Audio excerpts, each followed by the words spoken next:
Hey everybody. Hi everyone. Me and Angela tonight wanted to do a short video. We wanted to talk about why there's a large majority of people that seem to be falling through the cracks after they leave the Watchtower. Me and Angela talk to a lot of people, we interview a lot of people, we meet a lot of people, and there's so many that just never have seemed to get back up on their feet. They've either gotten lost in alcohol or victimization or something or another, and they never got on with their life. You know, they never figured out who they were, what their purpose was, or anything like that. And I wanted to just tell you what I think part of it is. We know part of it when you come out of Watchtower, you know, they tell you you're going to fail, you're not going to succeed. You know all the stuff they tell you. You're not going to live again. And, you know, they basically throw a few curses on you and you come out of it, right? But I think there's something bigger.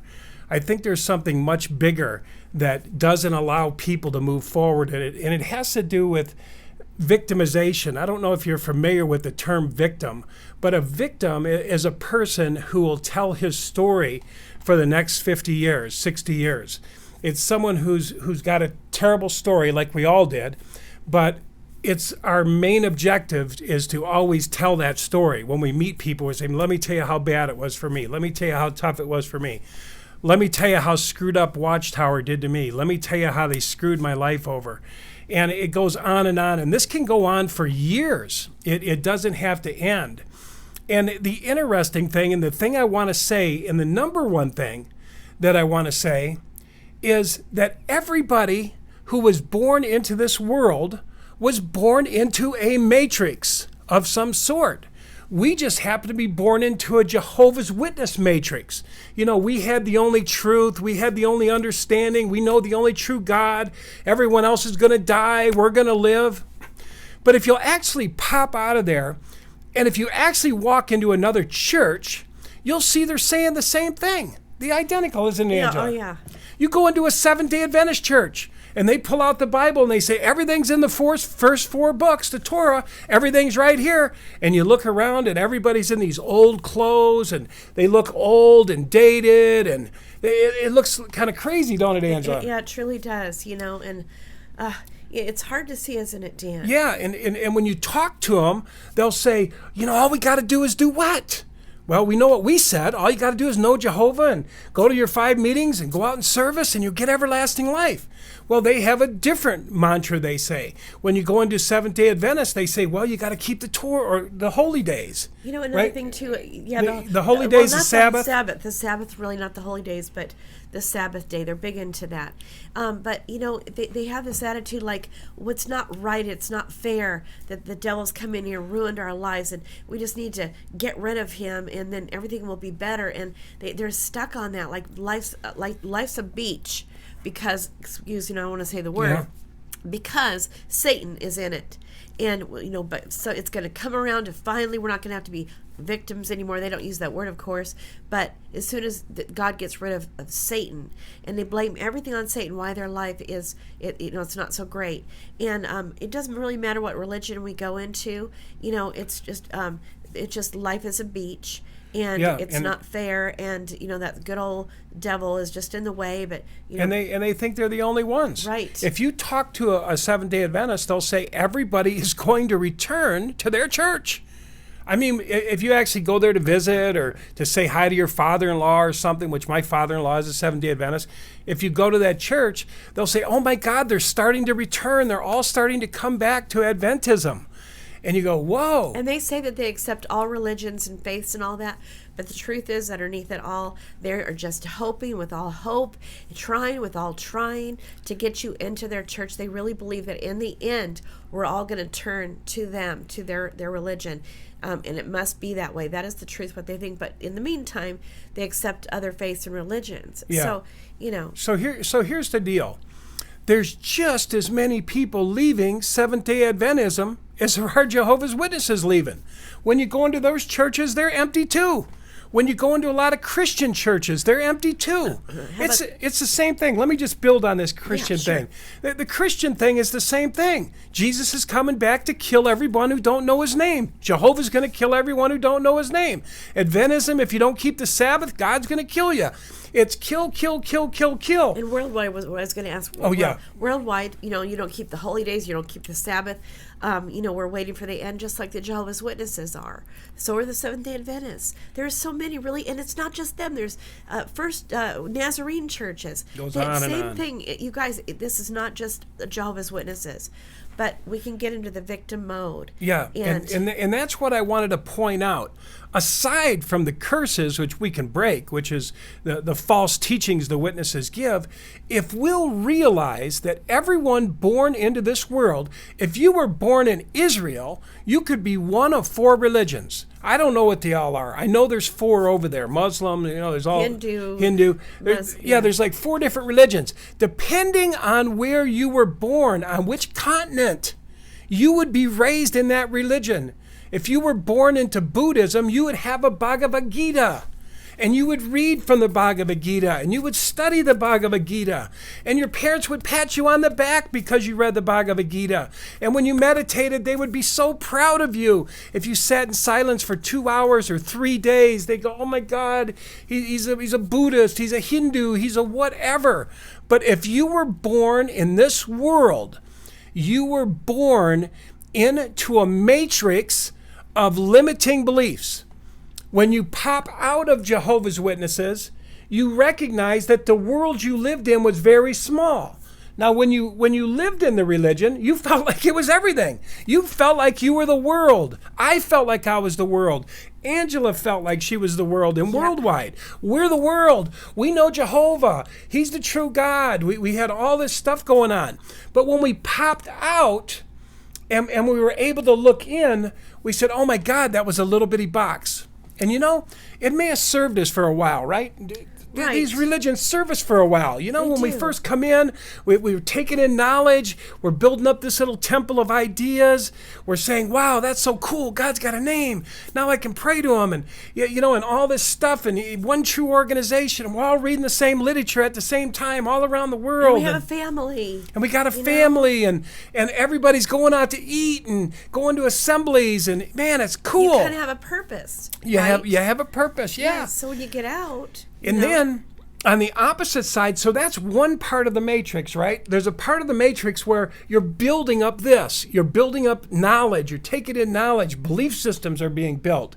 And so there's an infrastructure, a solid infrastructure of knowingness that this is the truth. What we have is the truth. But really, it's a tiny matrix of truth. Because like I say, when you pop out, you go, oh my God, I was narrow-minded. I really believed all these people out here were going to die and God won't have nothing to do with them at all. He's going to kill everybody any minute because they don't know his name. And you go, oh my God, what was I thinking? And it happens to be the same way in Christianity, the same way in all these religions, philosophies. It doesn't matter what it is. When you leave one matrix, there's another one waiting. Maybe it's a better one. Maybe, like the Seventh-day Adventists, at least they can go to college. A lot of them are doctors and, they're educated. We didn't get to do that. We started in a very low matrix. We started in a matrix of, most of us really low income, some poverty. Our parents wanted to be pioneers. They worked part-time. We weren't supposed to go to school. That was using the world to the full. And so we grew up in that matrix. But here's the thing. If we can get that understanding, and this is really the point I want to drive home, if we can get the understanding that it just didn't happen to me, poor Mo Dan, poor old Angela. See, we could go our whole life playing the violin, going everywhere, and someone saying, okay, get the violin going. Oh, this is what happened. Oh, they did this. They did this. And then you talk to the Catholic, and they say, oh, the nuns beat my hands with sticks and smacked me on the back of the head, and they did this, and the pastor had sex with me, and it goes on and on and on and on. But the truth is, if you were born, okay, if you're born into this world, you were born into probably a religious idea or not. You had a certain educational idea, right? You may have got a PhD. You might have a high school education. You might not have a high school education. You might have whatever. But you were born into a matrix of ideas. And if you recognize that the ideas you have aren't the absolute idea, It's not the big picture. Yeah. It's like a guy told me one time, he says, Dan, all you are is a speck on a big piece of carpet. Right. You don't see the big picture. I don't see the big picture. Well, Go ahead. Dan and I, we got out and we thought we're gonna find our home. We're gonna find our family. Since it was a Jehovah's Witness for me worldwide, we're gonna find our true family. So we went searching and searching, One church after another. after church, Hundreds of never them. having found it because we wanted to find that tribe. But we realized it's just another matrix. It's just another set of beliefs. And also too, what we found out is that we had become, at some point, we were victims because we still, in the beginning, wanted to tell our story over and over, even to each other. And it's kind of healthy at first. It is at first. Because you go through sadness, you go through grief, you go through I was screwed, I got screwed, they lied to me, you go through all that. But to continue to stay with it for the whole lifetime, you know what I mean? Yeah, because Dan went to even a class where he was supposed to write down his story over and over again, and they're like, okay, tear it all up, okay, tell us, write it again, Dan. And so he'd write it again, and you finally realize that it I don't know, you just can't keep telling your same story over and over. What else did you learn? Yeah, that's what the guy said. He said, Dan, I want to hear your story. And I said, okay. And he said, would you write it down? And I said, write it down? He said, yeah, just write it down on a piece of paper, just take some notes, and then we'll look at it, okay? And so I wrote down the story as much as I could, and the guy picked it up and he tore it up in front of me and said, would you mind doing that again? And I was like, do it again? Are you crazy? I'm not going to write my story again. And he goes, well, when you finally are ready to stop telling it, then you might be able to get on with your life. And so I see a lot of people that get stuck in poor me. They get stuck in it was only done to me. Somehow they digress into this world of me, and they drink and they and they just want to tell that same story again. I was a witness and I was this. But the truth is, and Angela knows this, there is life outside the matrix that you previously live in is another matrix. There's another reality right outside the belief systems that we hold near and dear. Jehovah's God, Jehovah's this, Jehovah's going to kill, Jehovah's going to... Outside of all of that shit is a whole nother reality. And it's waiting for you to step into if you don't stay in the mind shit and the mind garble and trying to drown it out, drug it out, smoke it out, whatever you got to do, and just recognize, my God, the whole world. And like I said, there's just as many people leaving Christianity and going into New Age, and then people leaving New Age and going into Christianity. Right. Muslims leaving. Becoming Christians, and Christians becoming Muslims. So, Dan, how did we start figuring it out? I'm going to tell you one way Go that ahead. we did. Yeah. Well, besides that thing that you went to, we also went to 12-step groups, different ones. And we started hearing, because you get to share in those groups. Yep. And you hear other people's stories. You're not supposed to go outside and tell that story, but you listen and you listen and you listen. And you start to realize, oh my gosh, their story is my story. In fact, they've been through some things worse than I am. Oh my God, I could never have gone through that. And we start to realize that our story is not so, quote, special. And we faced that. Yeah. And also, too, you know what? The truth is, Dan said to me one time, Angela, honestly, people don't want to hear our story. They don't. And I thought, oh my gosh, Dan, you're right. Because they want you to hear their story. Yes, they don't care about my story. And I seem dysfunctional to tell it. We seem dysfunctional. So, guys, we have to realize that we're not the only one. Yes. It's not just the Jehovah's Witnesses. I'm telling you, it's tons of other religions. I'll tell them another story. Okay. I went to this big recovery group. And I went in just crying, like, I think I should go in there and take this class. And everyone's in this. It was a spiritual community. It wasn't really a religion. It was more of a spiritual community. And they said, yeah, Dan, you really should take this class. It's called Inner Child Journey. Right. And so anyway, I said, okay. So they said, bring a little teddy bear in there with you and, kind of hug it. And I went in there, and there was 300 people in this class. And they had the windows taped over. And then we broke into these little groups. And everybody started telling their story. So I told my story about the witnesses, and we sat in the back row, me and my dad and our poor family, and my dad thumped us on the ear and made us pay attention, and we were the dirt of the hall, we were the scum, and all this stuff, and I'm crying, and there's a facilitator saying, oh, poor Dan, I'm sorry. It was really good. It was really loving. It was really gentle. It was really wonderful. But what happened, why I stopped telling my story, was when I started hearing other people's stories. In that room, there were 300 people from all sorts of religions, bawling, crying. It was like a wailing room. I had a woman reaching up to me saying, I just feel like I can't touch God. Another lady says, I got raped by my dad. This happened. The pastor did this to me and did this to my sister, and my brother did it. And what I realized was my story was nothing in comparison to these other stories. But for every story someone said in my group, I heard another story over here that was worse than this story. And I was like, oh my God, the stories are endless. And if we continue to speak them endlessly, we will be stuck in our story, right? Right, exactly right, Dan. And so I chose. So they said, do you want to leave your story? And I said, yes.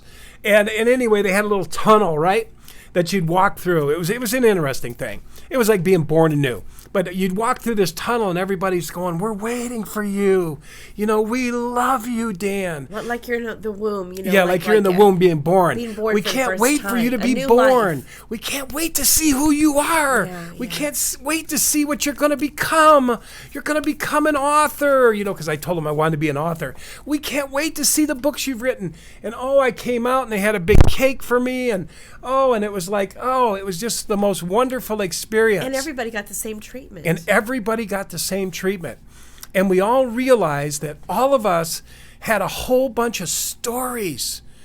And we could live in the story like it was yesterday, today.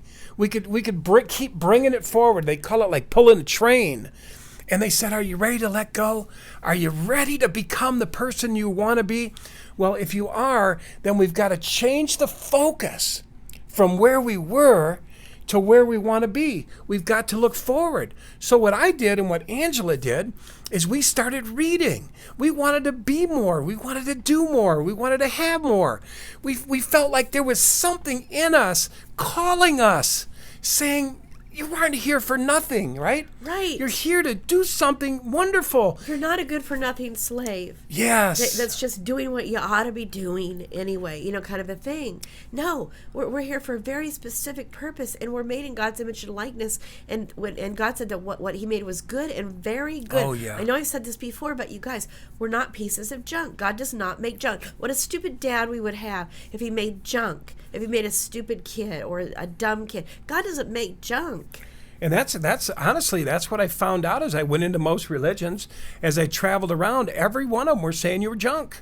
Every one of them was saying you're filthy this, you're whitewashed rags, horrible Sinners. stuff. Yeah, and I thought, losers. how do you get better? How do you get better if you're told you're good for nothing? Right. If you're told you're a dirty rag? If you're told not to be prideful, not to have a little pride, self-esteem, that's before a fall. When you wish to do good, you're going to do bad.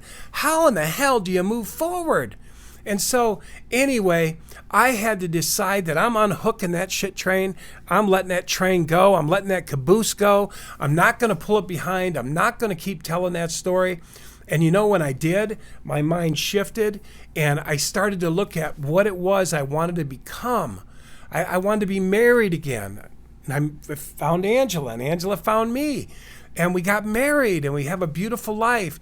And I want to do this, and I want to do that. And, and just all sorts of gifts came through, painting and businesses we run and books we write. And that's nothing, guys. That's nothing. That's just our little bitty minuscule possibility of what God had in store for me, in store for Angela. And I don't know what yours is. You might be to go to the moon. Well, here's one thing that's weird. Dan didn't even have ability to dream. No. When I met him for the longest time. When I left the witnesses, I couldn't dream. I couldn't imagine. Yeah, it was just until the last, 6 years maybe, that he started actually dreaming in his mind. He said, I can't dream. He literally imagine said that. some beautiful world ahead of me, it was tough. He couldn't do it. He couldn't visualize it. So, and now I can. Whoa. It was like a veil that came off. And man, we've been so programmed. But I'm going to tell you, if you'll drop the story, if you'll take a trip to a couple of your nearest churches and go in and talk to the people And tell me, or tell me not, if they're not as indoctrinated or more indoctrinated than you were. I'll guarantee you'll find out they're indoctrinated, but just in another way. They're just as closed-minded. They're just as narrow-minded. And you're going to find that it's a limitation for them also. Go ahead. What were you going to say? Well, like you were saying earlier, Daniel, we're just saying this because we notice that people who are, a lot of people in the religions that we grew up in are not living the successful lives that they really want to live because they're stuck. That's why we're talking about this right now, because we want to inspire you to go for your dream. And, when we were in the religions that we grew up in, we weren't really allowed to have dreams. We weren't allowed to have ideas of what we want to do in the future because Jehovah's coming back tomorrow. There's no point in thinking like that. That's right. It was stupid. But guys, guess what? That wasn't the truth. And now we know it. Now we've got to begin dreaming. That's step one. What you dream tends to manifest. We were given an imagination for a purpose. Right. We were given hope for a purpose. We were given this desire within us to do more, to be more, to have more, to serve, to give, to receive, to love, to joy. In fact, you guys know the fruits of the Spirit are love, joy, peace, kindness, goodness. It's all these beautiful things. Yes. We're told to think about whatever things are good, well spoken of. We're told to. That's how we're supposed to be. Rejoice in the Lord always. Again, I say rejoice, Paul said, right? But what are we doing? Oh, life's a beach, and this has been done to me, and we just play this record over and over. We don't ever play a different record. Every day, anything happens triggers us, and we're triggered back into that thinking again. And now he did it to me, and that's just a reminder of what was done to me there. And we just keep this going, and we got to get off the train. Yep. We got to get off. That's right. And what I want to say, and Angela will agree with me, is your life is waiting for you, and mine too. There's more of me that can come forth. There's more of me that's up on the shelf that can come down and live through me. And I want to say that. I know, like Angela said, God didn't make junk. You are not junk. You are made in the image of God. You are an infinite expression, a possibility of His enormous quantum potential here to do magnificent, wonderful things. You are not junk. And we can tap into that if we refocus our attention. And I got to tell you, if we refocus, if we can pull the plug on the old story and say, I've said it enough. I think I've said it the past 20 years with all the passion and vigor, and I've had all the audiences I want. I've gotten all the sympathy I want. And I got to tell you this too. Sympathy isn't a very good price to be paid for your life. See, when a victim tells his story, what does he get? He gets sympathy, right? The guy goes, "Oh, Dan, oh my God, oh, ow, that was horrible. That life you and Angela had. Oh, Angela, oh, that was bad. Oh my God, what was his name?" But here's the thing. That is the only thing you're going to get. Sympathy. Sympathy. It's crumbs. Sympathy is crumbs. Let me just eat the crumbs.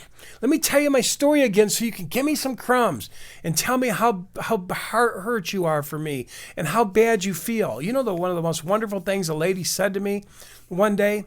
She says, "I hear you, Dan. I hear you. I feel you, Dan. I know you went through a lot."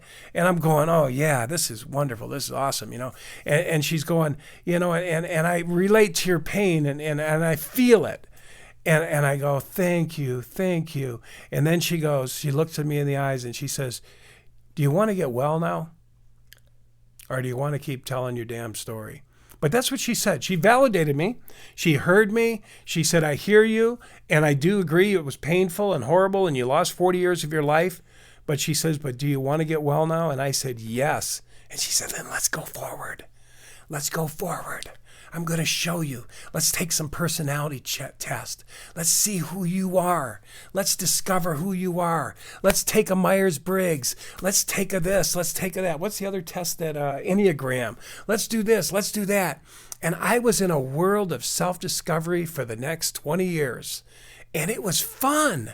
It was fun unfolding and realizing, what is Dan? What is he here to do? What does he want to do? How does he want to serve? What were you going to say, You know, Angela? I'm just going to talk about the fact that, okay, Dan and I were not in the ozone where we don't know that times are weird Yeah. and strange. And I just want to touch on that a little Yeah. bit. Because the thing is that it would seem that it's, oh my gosh, the Jehovah's Witnesses might be right, or the worldwide might be right, because it looks like right around the corner is going to be the end. And then you might be tempted to say, well, I don't want to go down the road of trying to start dreaming things, because it's just too late. The world's, it's about good over. point.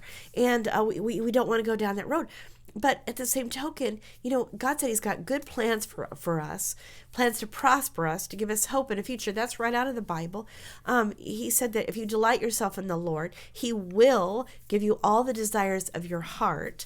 And, you know, he's got good plans for us. So the thing is that when he comes back, he said he wants to find us working. In other words, we're active, we're doing things, we're dreaming, we're developing, we're helping people, we're making change in the world, we're giving talks, speeches, whatever, writing books that are important, that help people. I don't know what we're doing, but we're doing something. We're not just waiting. That's what we saw a lot of Christian churches are doing, just waiting. Doing the same thing as end. witnesses, waiting Right. for Jesus to come, waiting for somebody to come. When they can be doing too, they can be serving. They can be. And for me, I think to myself, oh, well, if they shut us down and we have to get locked up again, Greg, guess what? I'm going to start doing my dreaming again, and I'm going to work a little bit more on my book, and we're going to be able to do the blah, blah, blah, and blah, blah, these little projects. I start getting excited, like, okay, that's what we're going to do if any downtime happens. And besides that, there's so much you could do. Study, seek God to know more about him. There's so much you could do, so much. And so we just got to always stay in the positive and not let your mind go in the negative. That's what I've got to say about it. Okay. And we know this about you guys. We know the people who listen to my channel have understood the same things we're talking about. You know, we know most of you are getting on with your life and doing your things. We know that. But what we want you to do is, if you feel this video will help somebody, feel free to repost it, pass it on, do whatever you want with it. But give it to somebody who will help. If you know there's somebody out there that's, you know, stuck in their story, if you know somebody that's stuck in their life, pass this video on, because a lot of times they don't know they're stuck. They don't know there's tools for getting out of victimization. They don't even know what victimization is. They don't even know they're telling their story over and over. They may have never been validated. Maybe there's never been somebody to say, I hear you, I heard you. You've really got to be validated when you come out of the witnesses. But then after you're validated, you've got to have someone strong enough to say, but you need to move on. So if you feel this video helps somebody, please pass it on. Hey, subscribe to the channel if you haven't subscribed, because it helps it give more people an opportunity to see the videos. The more people that subscribe, the more it goes out into a broader audience. So feel free, please repost it, let people know. I just want to, me and Angela really want to help people to just be their authentic self, come out of these matrix. These matrix is just a set of beliefs up here that come down, but who you are behind those beliefs is something much greater. That's one thing I realized when all the beliefs kind of came down like dominoes with the witnesses and did that. I realized there was something greater behind all those beliefs. You know, something huge, you know what I'm saying? And so anyway, I won't go into all that, but I just want to say that we're wishing you the best, the very best life ever. Absolutely. And you can do amazing things after this cult, after this matrix, that the whole world is having to sort out. Everyone is trying to figure out who I am, where do I go? People that have been in careers their whole life are saying, why am I in this career? Why did I become an attorney? I want out. I want to work with my hands. I want to do this. Everybody's transitioning, trying to change, and that's okay. It is okay. You know, Dan, one quote I just thought about, I know it's stuck in my head. Okay. But, you know, something that really changed my life. I had to think about what it meant for a while, but Einstein said that if the most important decision that you could ever make is to decide whether this universe, he called it the universe, is for you or against you. So I really had to think about that, the universe, because, you know, the Bible talks about how that even the trees are moaning and all of creation is moaning and groaning, waiting for God to reveal the sons of men, the I don't know, whoever the God's children are. He's waiting. for them to be revealed. All of creation.